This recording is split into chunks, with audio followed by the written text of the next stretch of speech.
Bonjour et merci de votre présence dans l'écoute de ce nouvel audio consacré à l'approfondissement de notre étude annuelle, l'éducation au service de la vie. Notre thème d'aujourd'hui aborde les épreuves comme un chemin éducatif par excellence. Tout au long de notre scolarité, période pendant laquelle l'individu est reconnu comme étant en apprentissage, les épreuves ne cessent d'être présentes. Elles sont des moments clés qui permettent d'identifier si l'enseignement a été suffisamment assimilé pour passer à un niveau d'études supérieures. Dans le domaine de l'éducation, se soumettre à l'épreuve, c'est alors s'offrir à la possibilité de valider des acquis, et si nous réussissons ce dit passage, s'ouvrent à nous les portes de nouveaux champs des possibles. Et si nous échouons, l'épreuve devient le gardien qui nous maintient dans un espace sécurisé pour une assimilation plus en profondeur de l'enseignement avant de repasser la dite épreuve. Et ce, autant de fois que nécessaire pour accéder à l'autre rive, ce monde plus grand, prêt à nous accueillir et vers lequel se tendent nos aspirations et nos efforts. Ainsi, toute une année durant, ou sur un cycle plus long, nous recevons un enseignement. Et si des examens mineurs jalonnent ce parcours, ils permettent d'identifier ce que nous avons compris ou pas tout à fait et de s'offrir en conscience aux ajustements nécessaires. Ces examens sont des préparations préalables à l'épreuve finale qui sera un moment de synthèse du chemin parcouru. Et lorsque le jour J, l'épreuve de fin de cycle, arrive, dans un moment de silence, s'élançant dans une profonde inspiration, nous voici face à la feuille blanche, prêts à mobiliser toutes les ressources intérieures pour retranscrire autant que possible ce qu'il nous a été enseigné. Que ce soit les années préparatoires à l'entrée au CP, les années préparatoires au brevet, celles au bac ou celles préparant aux études supérieures, ou encore les heures de conduite pour passer l'examen du permis de conduire, chaque cycle d'études et l'épreuve qui lui succède laisse toujours entrevoir la présence d'un autre espace d'apprentissage, de travail et d'une nouvelle mise en œuvre possible qui nous attend, si tant est que par l'épreuve, nous fournissions les preuves de notre aptitude à cela. Si dans le domaine de l'éducation ou de tout apprentissage, nous comprenons aisément que les épreuves qui nous sont adressées sont à la hauteur de l'enseignement auquel nous nous sommes donnés, et si nous acceptons bien volontiers les examens comme moyen de vérifier notre assimilation avant de passer un niveau d'études et de travail supérieur, nous ne reconnaissons pas toujours les épreuves qui jalonnent notre existence humaine comme des tremplins d'évolution. Au sein de notre humanité actuelle, nous retrouvons un peu partout des groupes et des individus qui se font relais d'enseignement et pouvons reconnaître la richesse des connaissances qui circulent sur le réseau commun.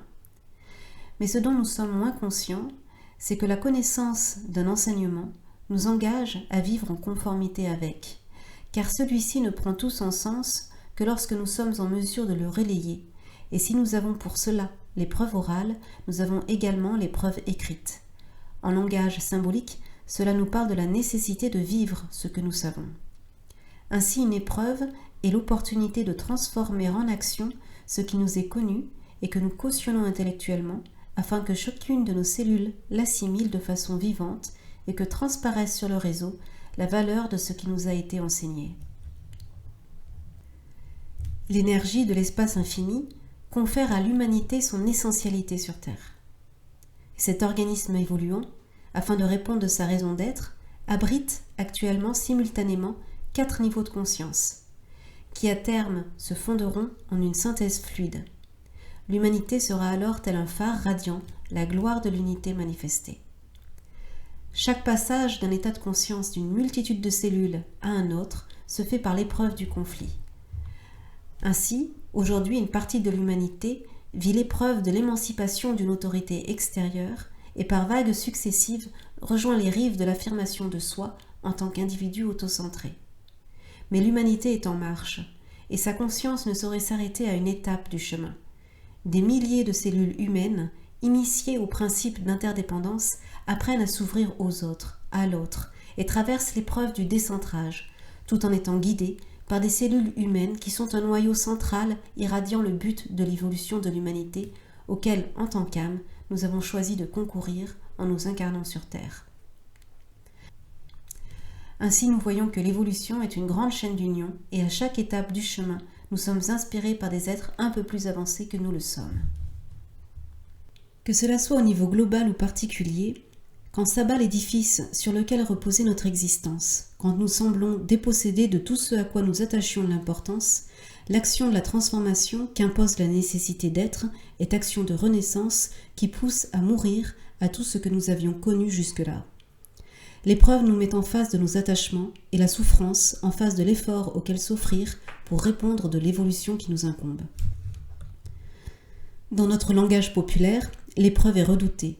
Elle est la marque d'un coup dur, affirmant que rien ne sera plus jamais comme avant, mais comme nous l'avons vu, d'un point de vue de l'évolution, c'est tant mieux. Plongeons en nous-mêmes et observons les différentes épreuves, aussi douloureuses furent-elles, que nous avons eu à traverser. Alors que nous pensions être à l'abri de l'impensable, la vie de la puissance de son souffle a surgi dans notre existence, anéantissant ce sur quoi celle-ci reposait. La structure vacillante, le terrain fut envahi par la peur, et pourtant, dans cette apparente brutalité, un silence profond, un point de paix s'enracinait. Une alliance venait d'être scellée, affirmant la nécessité du retour à l'essentiel. En proie au tourment, pris dans la tempête d'un passé qui ressurgit, tel un monstre à éradiquer, à honorer ou à pleurer, nous étions comme plongés dans l'obscurité la plus sombre. Oscillant entre confusion et vision claire, reconnaissant la chimère née du fantasme, du besoin d'être aimés par des êtres plus que nous ne les aimions nous-mêmes, en croyant les connaître sans pourtant se connaître soi-même. Et s'amorcer la lutte pour s'émanciper de l'emprise du passé. Un combat dont l'intensité est proportionnelle à la lumière que nous sommes en mesure de relayer de l'être que nous sommes, quand nous renonçons à ce à quoi nous accordions tant d'importance. Plus nous résistons à la vérité qui s'affiche, imposant notre réactualisation, plus le conflit s'accroît. Ainsi, la souffrance est la marque d'une réponse que nous avons à offrir, d'une action que nous avons à mener pour triompher de la lourdeur qui obstrue le passage d'un renouvellement possible. Se complaire dans la souffrance ou l'ignorer, c'est se soumettre aux aléas et se laisser agir plutôt qu'agir. La souffrance est présente partout sur la planète, dans différents degrés appréhendables par notre conscience. L'ignorer ou la dramatiser, c'est se désolidariser de l'épanouissement en cours des qualités de l'âme de l'humanité. Elle est l'état de détresse à partir duquel rechercher l'ajustement nécessaire pour que le meilleur advienne. L'épreuve de la souffrance nous pousse à mobiliser tout ce qui en nous est mobilisable pour offrir une réponse à cette traversée qui nous bouleverse. Elle nous met en phase avec ce que nous avons à traiter, afin qu'en nous libérant du connu, nous renaissions à l'essentiel. Ainsi, par l'épreuve, nous nous découvrons nous-mêmes tels que nous ne nous connaissions pas. Et lorsqu'au prix de nombreux efforts maintes fois renouvelés, le fil rouge de l'émancipation de la conscience se dessine en nous-mêmes, nous devenons un petit point relais d'un certain degré de paix, soutenant de tout notre être l'évolution en cours.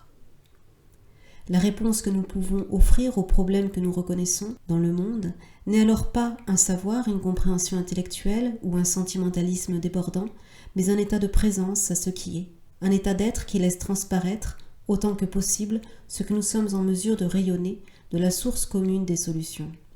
Alors, l'être avec lequel nous sommes en relation, à travers l'ami, l'enfant, peut soudainement laisser apparaître une vision nouvelle. Et pourtant, nous n'avons rien dit, rien fait. Nous avons seulement, en étant passés du moi au nous, qui est un jeu, soutenu la note la plus élevée que nous étions en mesure de relayer de l'être que nous sommes en vérité. Et parfois, dans cet état d'abnégation, une parole juste, un silence juste, un geste juste peut alors émerger, sans que nous nous prenions nous-mêmes pour le guérisseur ou le sauveur, et simultanément en être communément transformés. Toutes les épreuves de l'histoire humaine concernent notre chemin commun d'évolution. Ainsi, chaque épreuve traversée par l'humanité se répercute dans tous les pays du monde et chacune de ses cellules humaines. Chaque humain est ainsi une petite humanité qui porte en lui toutes les qualités en germe, prêtes à fleurir lorsque les circonstances le permettent ou que les nécessités l'imposent. Ainsi nous sommes toutes et tous responsables du conflit mondial qui impose à chacun et chacune de se positionner afin de servir au mieux les valeurs qui fondent notre humanité. Le conflit qui surgit est l'épreuve à travers laquelle nous pouvons libérer de l'invisible les qualités qui nous habitent en les pensant, en les vivant et ainsi en les relayant sur le réseau éthérique. Il nous incombe de nous accorder à l'humanité en tant qu'unité, en reconnaissant que des milliers d'hommes et de femmes partout sur la planète se donnent à cette réalité, aiment et pensent à partir de cette réalité pour qu'elle prenne corps. Où que nous soyons, nous agissons sur le réseau et sommes enjoints à vivre à l'épreuve de l'amour en toutes circonstances. Pour conclure, nous pourrions dire que l'épreuve est un point de rencontre où l'humain, face à lui-même, reçoit l'élan nécessaire pour répondre de sa vraie nature. Une lutte entre ce que nous croyons être et ce que nous sommes. Et c'est bien en incarnant cette nouvelle nature de son être que l'humain crée une nouvelle société. C'est ainsi que la vie nous met à l'épreuve de la vérité, nous offrant alors l'opportunité de renoncer aux croyances que nous chérissons et qui font entrave à l'action d'un nouvel état de conscience. Ainsi, si les difficultés nous semblent parfois insurmontables, c'est sans compter sur cette dynamique d'évolution, intrinsèque à tout mouvement de vie, et la confiance que les épreuves collectives et individuelles sont toujours à la hauteur des ressources intérieures qui n'attendent que le bon moment pour fleurir. Et les circonstances les moins faciles sont le terreau, sans lequel elles n'auraient pu montrer leur présence. Ainsi, de cycle en cycle, ou pourrions-nous dire d'épreuve en épreuve, triomphant de nos mirages et illusions passées, se dessine un chemin éducatif, celui de l'évolution. Le passage d'un état de conscience à un autre nous conduit à une transformation intérieure, et bien qu'invisible à l'œil physique, celle-ci laisse transparaître sur le réseau planétaire la beauté de l'avenir. La métamorphose est action de paix. Merci de votre écoute et à bientôt.